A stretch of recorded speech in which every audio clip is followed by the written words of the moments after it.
Okay, welcome back, everybody. Happy Friday. Okay, and I hope you all had a nice break on Wednesday. We have a very interesting topic, in my opinion, today. We're going to talk about. Oh, sorry, this is wrong. This is leftover from last time. But we're going to talk about the Atlantic meridional overturning circulation. So this is this thing called the AMOC, or the thermohaline circulation. And that's something that I think comes up very commonly in pop science discussions of climate, oceanography, and in sort of popular culture and things like that. And so we're going to get into some ocean dynamics, and then also some sort of political aspects of it, and some Hollywood sort of representations. And so that's going to be with most of the class today. It's one of my sort of favorite topics in the course. But last time we talked about one major topic took up most of the class, and that was El Nino. So El Nino is probably the number one mode or form of large-scale climate variability on Earth. So beyond things like the seasons changing the climate, if you sort of do, there are certain statistical analyses that you can do. We just look at all the climate data, just look at pressure and sea surface temperature and everything, and you just kind of crunch all the data, and you ask what's the most important thing in the data, and what jumps out of that is El Nino. And so El Nino, we discussed the detailed structure. So it's basically an ocean surface warming phenomenon that happens in the equatorial Pacific. And it's based on, and to understand El Nino, you first want to have a grasp of what is the basic circulation setup of the equatorial Pacific. And that looks like this thing on top. So we talked about all these details, but I'll just review them very briefly. The cornerstone of it is this thing called the Walker circulation. So the Walker circulation is in the atmosphere, so it's an atmospheric circulation cell that's represented by this green arrow loop. And so there's a climatological, meaning it's just generally present, a high pressure system on the eastern side of the equatorial Pacific, and a low pressure on the western side. And so we know when we have low pressure, we tend to have rising air and cloudy skies and rain and things like that. So we have ascending air, rising air on the western side. And on the eastern side, where we have that high pressure, you tend to have sinking air. So you have descent or subsidence on the eastern side, ascent, rising air on the western side, and that's connected by an east to west circulation in the low levels. That's the surface branch of the Walker cell. And then there's also a branch aloft, and that's from west to east, and so it closes the circulation cell. And so what that does is that Walker cell at the surface, which you can think of as augmenting the trade winds, because in the background, in all the equatorial regions, the trade winds are blowing from east to west across sort of all the different continents and ocean basins. And so they're blowing from east to west, and then this Walker cell is sort of augmenting or adding to that. And what that does is that it turns out, so the eastern side of the equatorial Pacific is cold, called the cold tongue, and the western side is called the warm pool. And I'll talk about why that is, but so basically we have cold water on the eastern side, and this Walker cell pulls that cold water into the central Pacific, and then it pushes the warm water in the western Pacific kind of up against the western continental boundary. And the reason for this background temperature gradient has to do with the placement of the thermocline. So the thermocline is this place where, as we go vertically in depth, the ocean has the mixed layer on top, and then it has this thermocline where the temperature cools dramatically, and then we have the abyss down underneath. So the thermocline kind of connects the cold deep water to the warmer surface water. And so the nearer that break is to the surface, the closer the thermocline is to the surface, that cold water at depth is connected to the surface water. And so on the eastern side, we have a shallow thermocline, and that's because of coastal upwelling. So if you remember your Ekman upwelling, we have coastal winds here that are blowing north. In the southern hemisphere, the Ekman transport is to the west, to the left of the wind. So we have Ekman transport going to the west. That causes upwelling from beneath, and that brings up the thermocline, and that cools the surface waters on the eastern Pacific. Whereas on the western side, there is no such upwelling happening, as we have warm surface water, just typical of the equatorial Pacific. So we have our cold tongue, warm pool, and then the Walker circulation brings that cold water into the central equatorial Pacific. And that's called normal conditions. So that's what the Pacific Ocean usually looks like. And during El Nino, what happens is that the main thing that happens in El Nino is that the Walker circulation either breaks down and disappears, or it can actually even reverse and start flowing the other direction. And so I've shown that example on the bottom here. So now you see the green arrows on the top, they are clockwise, on the bottom now it's counterclockwise. So the Walker cell has reversed. And what that means is when the winds reverse direction, so in the normal conditions, the winds are kind of holding this warm pool to the western side. So when that circulation reverses, all that warm water floods into the central equatorial Pacific. And that leads to this very, very strong warming of 2, 3, 4 degrees Celsius. And on the third assignment, you calculate exactly how much energy transfer is associated with that. And it's very, very large energy transfer. And so other things happen when you have El Nino. This coastal upwelling shuts down, and so you have big effects on nutrient transport to the surface and fisheries and stuff off of South America. You also have global weather impacts like droughts, changes in hurricane statistics, all sorts of things like that. And so because this was so important, so this is a very important diagram to know to understand sort of the basic structure of El Nino and what are the physical mechanisms involved. And then because it was so important, back in the 80s, there was this major El Nino in 1982, and that caused all sorts of global climate ramifications and weather ramifications. And so back in the 80s, they sort of decided we should spend some money and try to actually monitor this thing, make some measurements, try to be able to predict it. And so there were a couple of programs. The early program was called TOGA, which is the Tropical Ocean Global Atmosphere Program.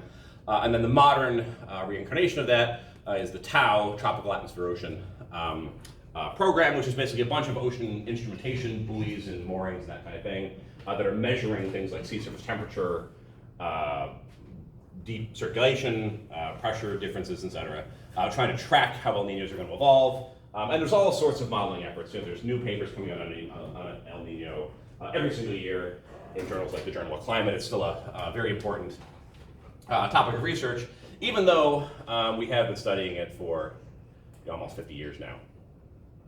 Okay, and then the last topic I'm going to actually revisit this is TS diagrams. We're not going to get into this too much because I'm going to sort of go back over it as the first part of this class. But yeah, definitely keep an eye on El Nino. It's virtually certain that either on the second midterm or on the exam you'll get some kind of question, label a diagram, explain a process, that sort of thing about the El Nino mechanisms.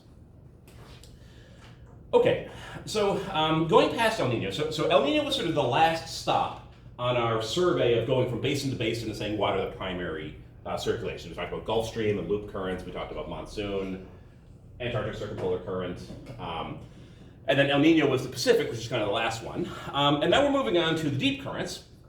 And just as a reminder, we said the main thing is that the deep currents are below the surface layer. So if you take the surface layer as maybe the top 1,000 meters, almost all the water in the ocean is below that, and so it's not engaged in surface currents. And the deep currents are much, much slower, so they're about 3,500 times slower. So if we think of how far a fast current on the surface, like the Gulf Stream, would move water, the distance it moves in an hour, the deep currents move that distance in a year. So it's very much slower.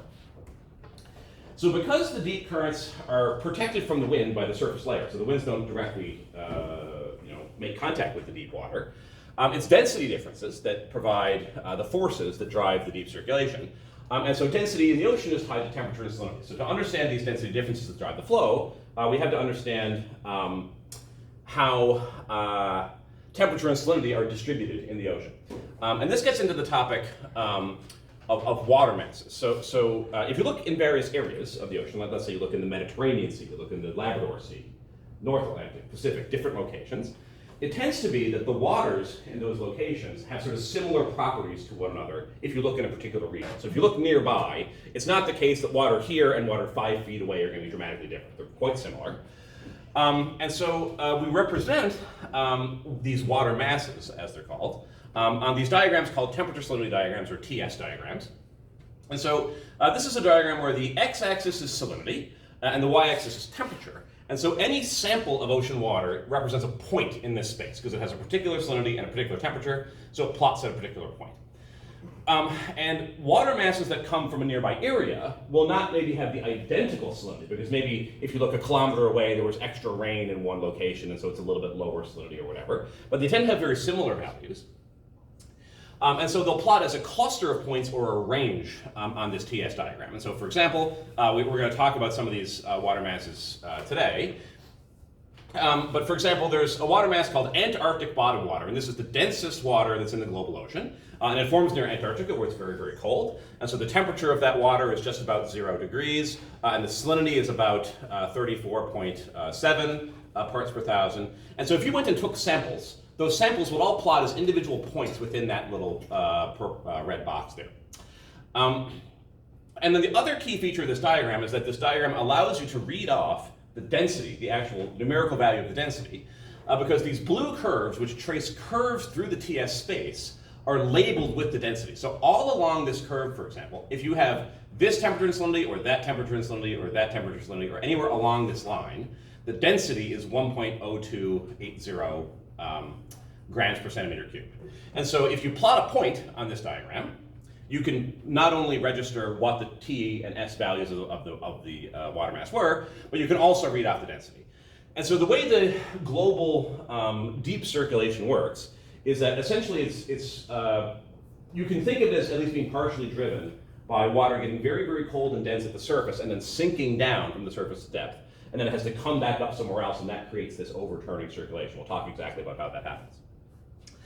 But so the waters on this diagram that are going to tend to be what are called your deep waters, or where you have deep water formation, it's going to be down towards sort of the bottom right of this graph where we have the highest densities. And so on this graph, the two highest density water masses are our AABW, Antarctic bottom water, and then NADW, which stands for North Atlantic deep water. We're going to talk about that quite a bit today.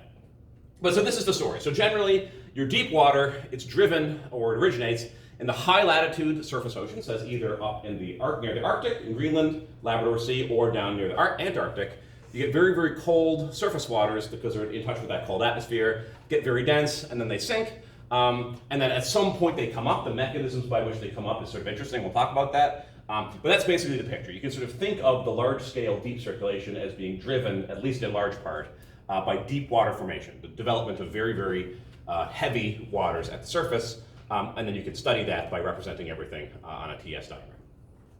Okay, so let's look at how this actually works in the ocean and talk about some of the water masses. So we can ignore this top piece for now, but if you took a slice, so let's imagine taking just a vertical slice, so a north-south slice through the Atlantic Ocean. So this is what the slice is. So we say we go from a point on Greenland in the north all the way down through the North Atlantic, then the South Atlantic, then down to Antarctica. And this is what that slice would look like if you just pulled it out. And so we have weirdly, so the north is on the west side here, so on the left-hand side here. So this is Greenland, and the equator in the middle, and then Antarctica on the bottom. So what is the structure of the circulation and the water masses in the total Atlantic Ocean, the north and the south? So it looks like this. So there's two sources of deep water. So if we look at the bottom of the Atlantic Ocean, we see that there's Antarctic bottom water. And so what happened was, this is the Antarctic continent down here. So we have very cold atmosphere on the surface, and that forms these very, very dense waters that are then denser than any other water in the Atlantic Ocean. Actually, in the world ocean, the AABW is the densest in the world. And so this sinks to the bottom, and then when it gets to the bottom, it flows out and sort of fills up the bottom of the Atlantic Ocean. So if you go deep, deep, anywhere in the Atlantic Ocean, you'll actually find waters that formed in Antarctica. And you can test that by looking at their TS properties, because the TS properties of that bottom water, if you look at the bottom water, say up near Greenland, it will have TS properties that match surface waters near Antarctica. That's where it came from over long periods of time, thousands of years. It flows from the surface regions down to the deep. But there's another source of deep waters that happens in the North Atlantic. So in the South Atlantic, we get Antarctic bottom water forming near Antarctica. But in the North Atlantic, we form North Atlantic deep water. And this forms in a few locations, but actually near Newfoundland, Labrador Sea is one of the very important regions. And this water, it turns out, is not quite as cold as the Antarctic water. And so it sinks, but it's not quite as dense as Antarctic bottom water. So it flows into the interior of the basin, but forms a layer that sits on top of the AABW because it's not quite as dense.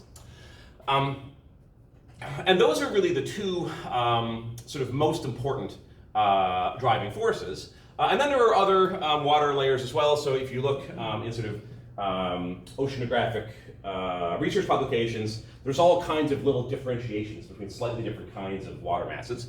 And so there are other water masses called Antarctic intermediate water. There's other ones as well. But the two most important ones are the AABW and the NADW. And so how does this look near Antarctica? So it turns out actually, so this is now a slice.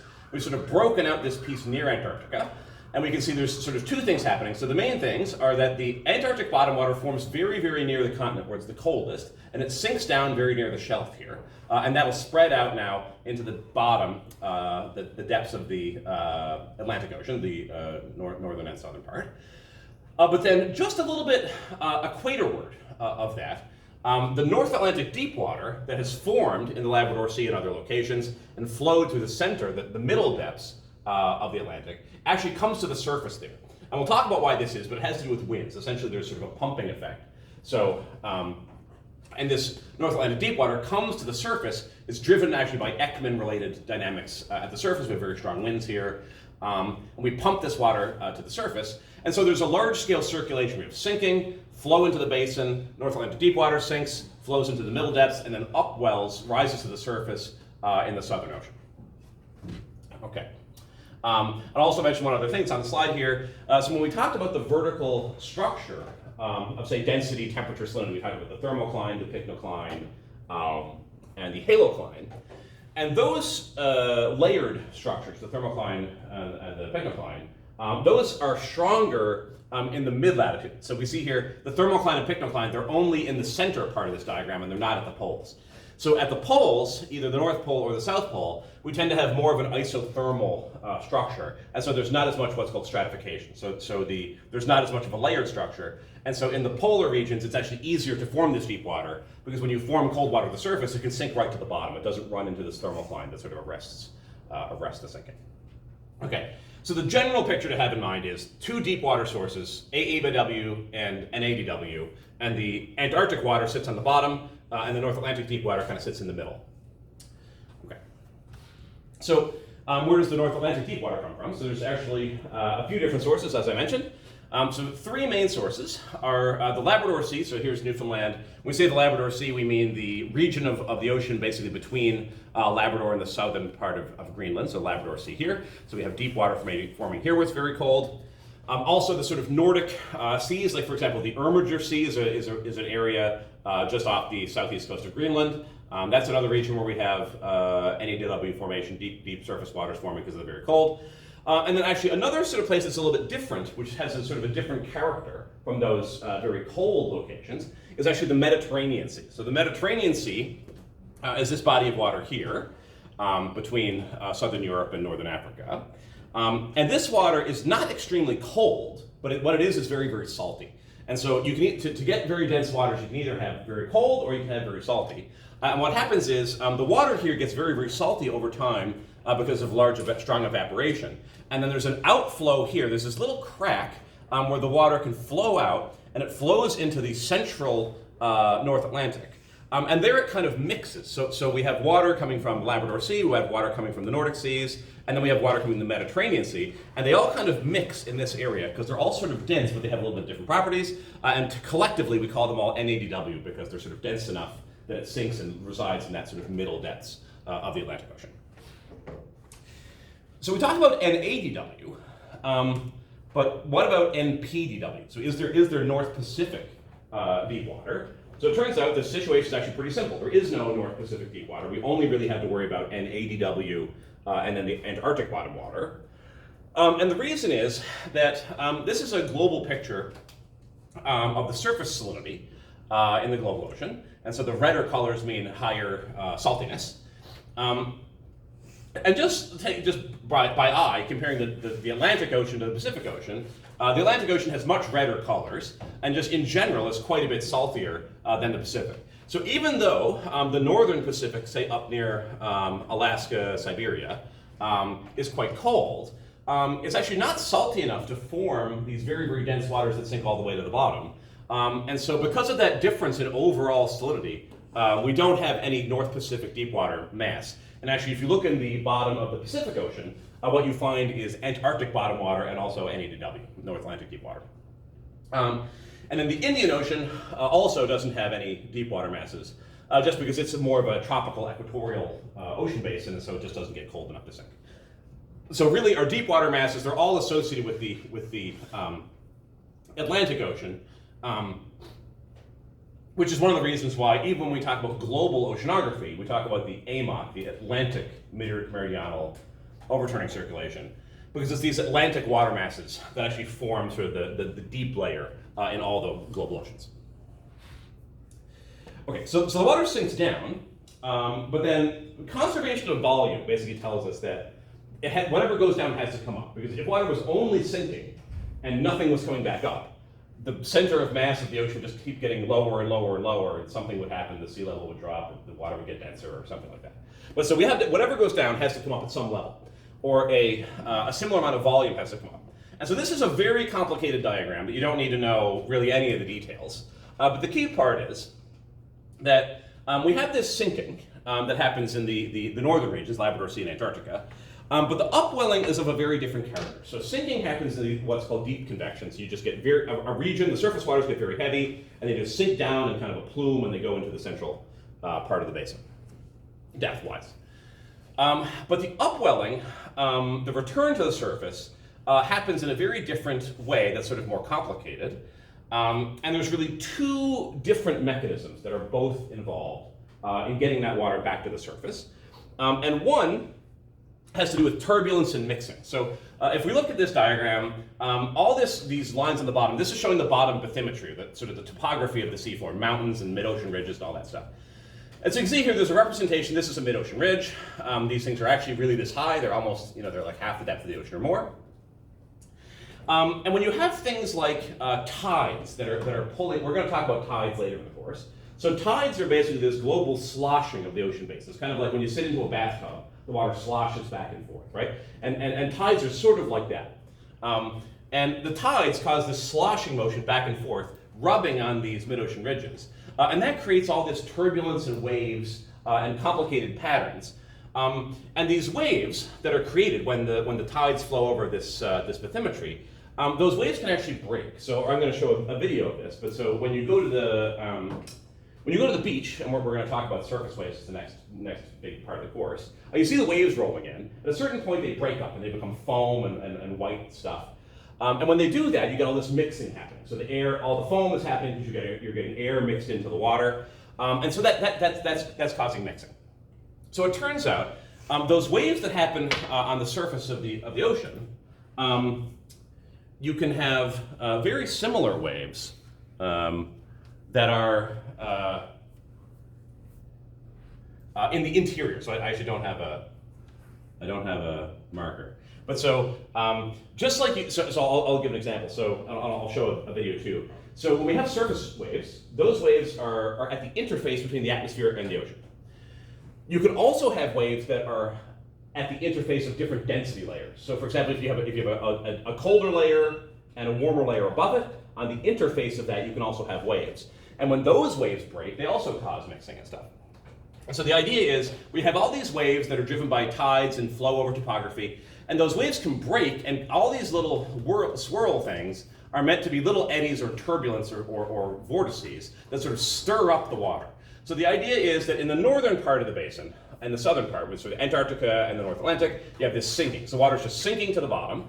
And then when we have the interior flow, all this tidal motion, et cetera, it's kind of stirring it, and it gradually stirs that deep water back to the surface over long periods of time. So this kind of turbulence, wave breaking, it's called, mechanism is one mechanism by which this deep water can get back to the surface. And the other one is, as I mentioned, is called pumping. So pumping is when essentially there's wind happening in the Southern Ocean, and it just directly draws this deep water from the interior depths up to the surface, and we'll show it on a diagram. But I just want to give a picture of what these waves look like. So internal waves. So an internal wave is very much like a wave on the surface, except it propagates at a density interface. So what this video is going to show, so this is just a tank. We have an observer here. And the fluid here, this is water, and it has two layers. It has a saltier layer on the bottom, which is dyed red, so you can see that red, that denser layer. And then the clear layer on top is a less dense layer, so it's less salty. And so what they have is that over on this side of the machine, there's some kind of thing that's bobbing up and down that's creating waves, and the waves are going to propagate in this direction. So I just kind of want to show what they look like. Oh, I don't know why that looks like that. Okay.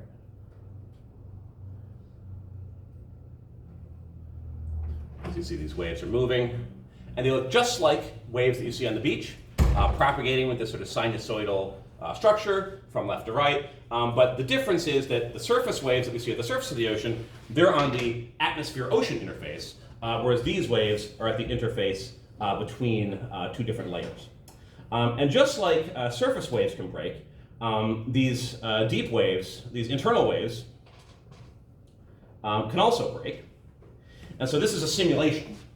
And so what's going to happen is you're going to see a wave come in from the left-hand side. Redder means denser, so we have less dense on top, more dense on bottom. And now in a second we're going to see a wave come in from the left-hand side. It's propagating into the beach here where the water's getting shallower. So our wave comes in, and then as it gets shallow, you see it starts to overrun itself. Oh my gosh. I think I'm having trouble with my internet. I join.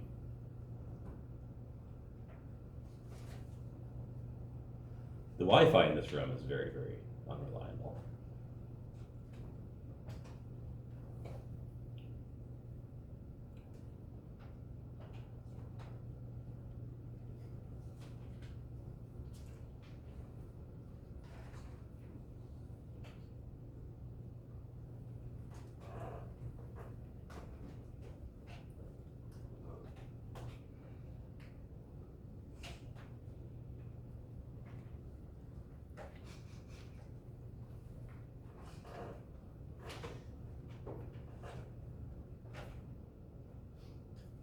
If this doesn't work in another minute, we'll just move on.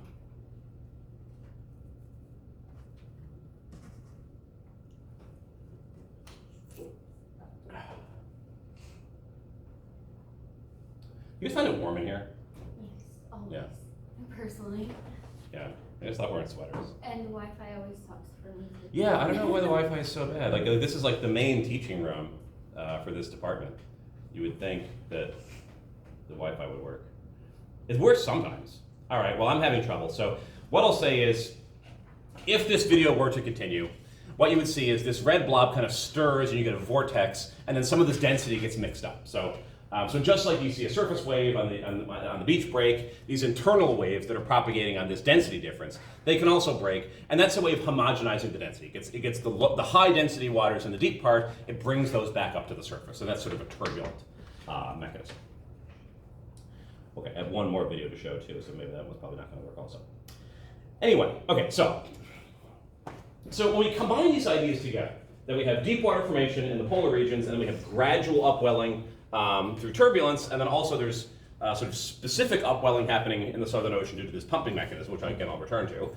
That combines into this picture that's called the global ocean conveyor belt, or the conveyor belt circulation. This is probably a diagram. Can you put your hand up if you've seen a diagram like this before? Yeah. So the key thing to remember is that this is really a cartoon. So this is a huge oversimplification of how this circulation actually works. But you can think of it roughly, to get the general concept, that there are these purple regions. That's where we have deep water formation. So really, really cold waters are sinking down to the bottom. And that gets onto this blue track, which is the track in the bottom of the ocean. And then there are surface currents which kind of bring water towards the regions where it's sinking. If you have a region where the water is going to the bottom, you have to return water to replace that water that's sunk. And so, for example, we have the surface currents in the Gulf Stream and so forth that delivers water to these regions, the Labrador Sea and the Armiger Seas. And then it stretches all around the globe, and so what this shows is that over thousands of years, these water parcels, they explore the whole global ocean, the top part, the bottom part, they circulate all around. But it's very much not the case that you sort of follow this loop and it's just a repeating pattern or something like that. It's the actual, if you look at real ocean data or you look at realistic simulations, you see that this is sort of a loose average picture that's really sort of masking a lot of the variability and turbulence and that sort of thing that's involved in the real system. But as a general idea, when someone says the global ocean conveyor belt, this is what they mean. They mean the deep water formation and the return to the surface and sort of the global connectivity of those water masses. Okay, but so here's something that's not a cartoon. So this is a diagram. I believe this is from, this is from data. Okay, so I was not sure if this was a model. So I'll explain what this plot is. So what this plot is it's a schematic, or so it's actually a data-based diagram of the Atlantic deep circulation. So called the Atlantic Meridional Overturning Circulation, or the AMOC. And what all the so the colors are not temperature. The colors indicate the direction of the circulation, and the circulation basically follows these lines that are called streamlines. And so here we have the north is on this is a little bit of a reversal from earlier. We have the north, so Greenland is over on this side, and Antarctica is down on this side. And the streamlines are showing, so these vertical streamlines here, this is North Atlantic deep water formation. So you have water gets very, very cold and dense at the top, and it sinks down along these lines. And then because the NADW is not the deepest water, it doesn't go right to the bottom, it goes to the middle, and then it flows out into the basin interior. And the red color is showing that we should interpret those lines as being clockwise. So we're going clockwise in a circulation like this. And then the surface branch, for example, will be the Gulf Stream. So the Gulf Stream is pushing water from the equator to the northern part and where it sinks. The Antarctic side of it, the blue side, so the blue color means we interpret this as a counterclockwise circulation. And so right near the Antarctic continent, we have AABW forming. So very, very cold surface air makes the surface waters very cold. They sink down, and then because they're the densest waters in the global ocean, they sink all the way to the bottom, and then they spread out along the bottom of the ocean. Okay, so and these two sources of deep water, they fit together in these two counter-rotating cells. So the AABW sinks to the bottom, flows out, and then because of a mixture of basically turbulent action, it gets mixed back to the surface, and then we have a recirculation. And then the North Atlantic deep water falls down, comes back in a recirculation, and then comes back to the surface. And I'll address this now in a minute. There's one other really very important aspect of this diagram, which is this gray jagged line running through the middle. So what is all that? So the gray jagged line is showing, if you look all across the Atlantic from west to east, it's showing what is the highest point of the bottom topography. So it's really showing the peak of the mid-ocean ridges. So this is how high the mid-ocean ridges are in the center of the domain. So this whole picture is an average from west to east over the whole domain, the whole ocean basin. And this is just showing how high the mid-ocean ridges are. And that's important because at those mid-ocean ridges, that's where we have this tides flowing over and creating waves, and the waves are breaking and it's mixing water up. So at the locations of these ridges, that's where we have gradual upwelling. So we're basically bringing up this cold AEBW and this NADW, and we're bringing it up to the higher depths, or so the higher, closer to the surface, because we have turbulence and mixing here that's associated with this mid-ocean ridges. So that's one key mechanism, by the way, we get the cold water back to the surface. And the other is in the Southern Ocean, and it's the place where you see these streamlines are kind of slanted like this, and that slant is actually often discussed in dynamical oceanography. And this is where the waters just kind of slide to the surface. They come to the surface, and that's because what's happening in the Southern Ocean is that we have these very strong winds. And when you have strong winds, that means you have Ekman transport. So the winds are going in the southern hemisphere to the left of the wind. And the Ekman transport is basically pushing all the water out of the way at the surface, and so it has to be resupplied from underneath, very similar to coastal upwelling. And so that's how this NADW gets back to the surface. It's called the pumping effect. And so those two mechanisms, both shapes, so both turbulence that's caused by these mid-ocean ridges, and then wind-driven pumping that brings NADW to the surface, are both factors that kind of close the loop of how the AMOC actually works. Okay, so that last diagram is from observations. We actually observe the speed of and track the speed of the AMOC. So how do we do that? We do that using a variety of observational sort of instrumentation, and it's all put together in this big program with the very excellent name OSNAP, which stands for Overturning in the Subpolar North Atlantic Program. I think this is what's called a backronym. So a backronym is when someone comes up with what they want the acronym to be, and then they figure out the words that fit after. You know. So if you want to make a cool sounding acronym, you can like start with what you want and then try to work backwards. And this is ocean observing systems have all sorts of ludicrous names like this. Anyway, so what OceanEP is it's a whole bunch of instrumentation that's in the North Atlantic. And as you can see here, so Newfoundland is sort of over here. Here's Greenland. We've got Britain sort of over here. And all of these little vertical lines here with dots on them, each vertical line represents a mooring. So a mooring is basically a thick metal cable that's attached to the bottom with a very heavy weight. And then there's all these instruments on that, like say current meters, ADCPs, etc., pressure sensors. And these actually directly measure the ocean current velocities. And there's a couple of ways they do it. One is just with a current meter, like an anemometer. You spin a propeller, you measure the flow. And other ways are you can measure the bottom pressure, and then based on geostrophic balance, you can infer what the flow rate is. But so anyway, there's this complicated system, and we use this because the idea is that this AMOC is very, very important to climate. And so we want to understand at the global level how sort of heat is being moved around. The AMOC is very important for moving heat. And so we have invested in this very complex system, and lots of very interesting data has come out of that. And this is an example of the kind of data that's produced by that system. So the top line, so both lines here are showing, so the x-axis is time. So we're going from early to January 2015 up to this particular record goes up to about 2019.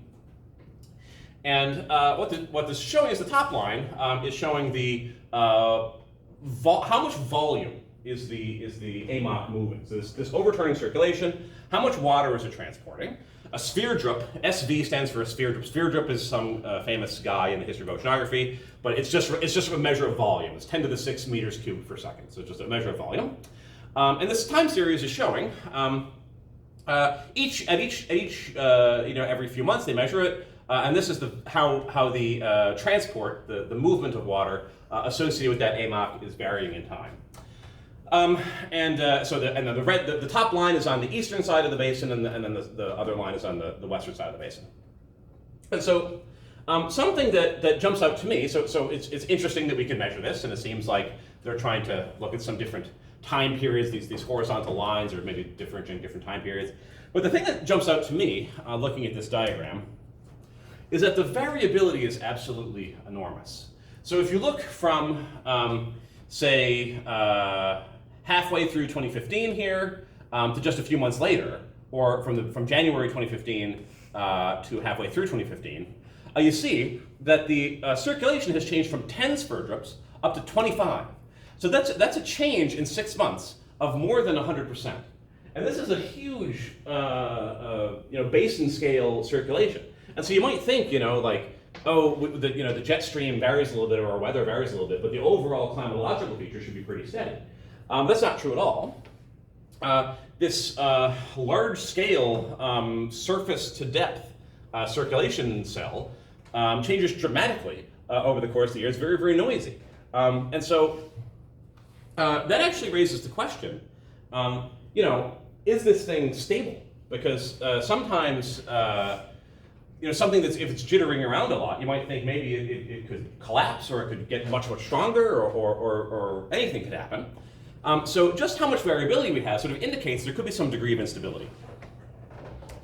And now, so it turns out that the potential for this AMOC circulation to collapse has been sort of a topic of really high interest in oceanography and climate for 30 years now. And the idea is that the AMOC could be very sensitive actually to climate warming.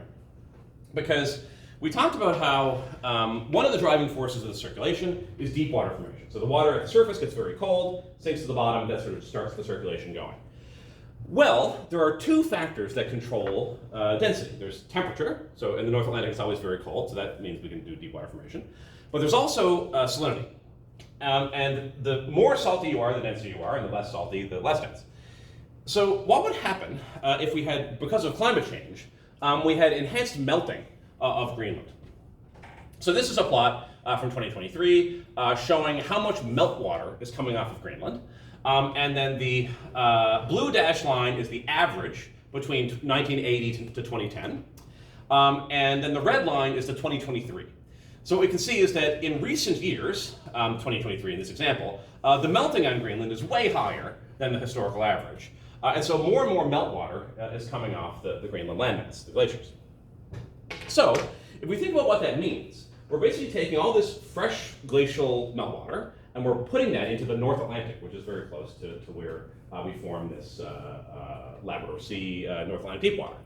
So when you put all that fresh water in, it drops the salinity down, and it actually makes the waters less dense and less likely to sink.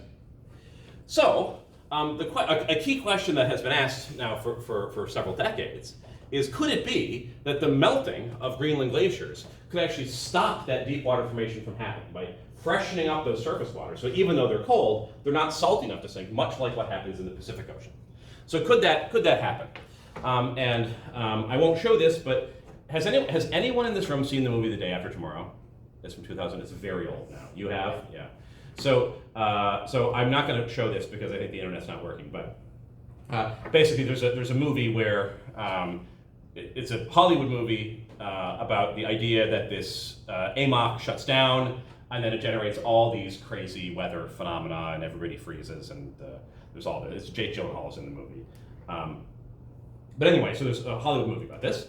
And they went and talked, at the time this movie was coming out, I guess just out of sort of scientific popular interest, they went around and they talked to some climate scientists about the movie. So here's a picture. So the whole New York is all frozen and everything because some major global climate change happened.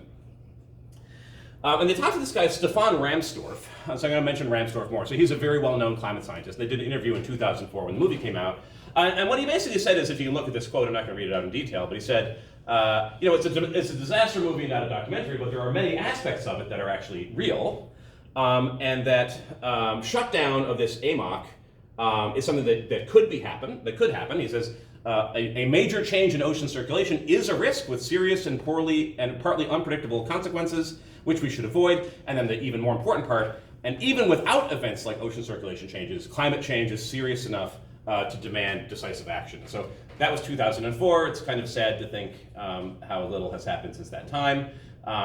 But so the question is, is this something that could potentially lead to major climate changes?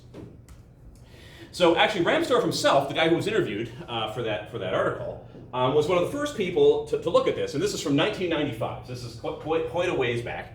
And back in 1995, this is what a climate model looked like. So these are the continents. So here's North America, Newfoundland is here, that's Greenland, South America, Europe, Africa, Russia. So this was the resolution of our computers back then, but you'd be surprised how much actual decent physical information you can get out of a model that looks this crappy. But what this is, it's called an ocean general circulation model. So it simulates the global ocean, so it actually solves the fluid mechanics equations to say where is the water going, what's the temperature, what's the salinity, etc. And now we still do this, but the models are way, way better. So today it would look almost photorealistic almost, but now it's, in this time it's very, very coarse. And he did what's called a hosing experiment. So the models back then, they didn't have sophisticated enough physics to actually melt ice and track how Greenland is melting. But what they said was we can model the melting of Greenland by just dumping fresh water artificially into the North Atlantic and seeing what happens. There's just like a knob in the model. You can just say, okay, put in this much water per day. And that's what they did. So and you can imagine, it's called hosing. You imagine just taking a hose of fresh water and just spreading it out over the surface of the North Atlantic. And the idea is they're going to add fresh water here in the North Atlantic near the Labrador Sea, coming from Greenland is the idea. And they're going to see, does that affect the deep water formation? Does that affect the AMOC? And they found something very, very shocking. I think this is the first time this was ever identified in a climate type model. And they did an experiment. So I'm just going to outline the plot, and then I'm going to put some arrows on here that are going to clarify it. So what they did was they took their computer model, and what they did was they varied the amount of freshwater forcing. So how much hosing, how much fresh water they're putting into the North Atlantic. And positive values mean they're putting in hosing water, And then negative values means they're kind of putting in salty water, or they're taking away fresh water. And what they're tracking in their computer code is the strength of the NADWs. This is the strength of the AMOC. So basically, this axis is the overturning circulation, the AMOC, and this axis is the hosing. And so here's what they found. So they started their computer model at a certain configuration that was meant to match the sort of current observations or whatever. So they started here, and they said, okay, when we're not putting in any real fresh water, the strength of the AMOC is pretty strong. So we get 30 sphere drips, so that's quite a bit of circulation. And then they start hosing it. So they start adding fresh water, and what they find is as they add fresh water, all these different lines are different runs of the model and that kind of thing, but basically, so the model is getting weaker and weaker. So as they add more fresh water, that fresh water is freshening the surface, is making it less dense, less likely to sink, and so the strength of that circulation weakens. But then they found something really amazing, which is that at a certain point, so you were gradually decreasing, and then when it got to this certain point here labeled B, when you increase it just a little bit, it jumps down. So only an incremental increase in the amount of hosing you're doing caused a jump in the strength of the circulation. Which is a very scary thought, because you might think like, okay, so we're emitting CO2, we're making the climate warmer, we're causing climate change. But it's happening gradually. But what if we emit only a little bit more CO2, and then you get a catastrophic jump, you get a major jump in the climate? So is that possible? And so this was found in the model, and then even more interesting and maybe even more scary, as they continued to increase the forcing, the more and more fresh water from there, it collapsed all the way to zero, so we have a full collapse. So now there's no AMOC at all. So the global climate is going to be totally different. So okay, so what this means is that the system appears to be quite sensitive. If you add in a little bit of extra forcing, at certain places in the system space, you can get an abrupt response.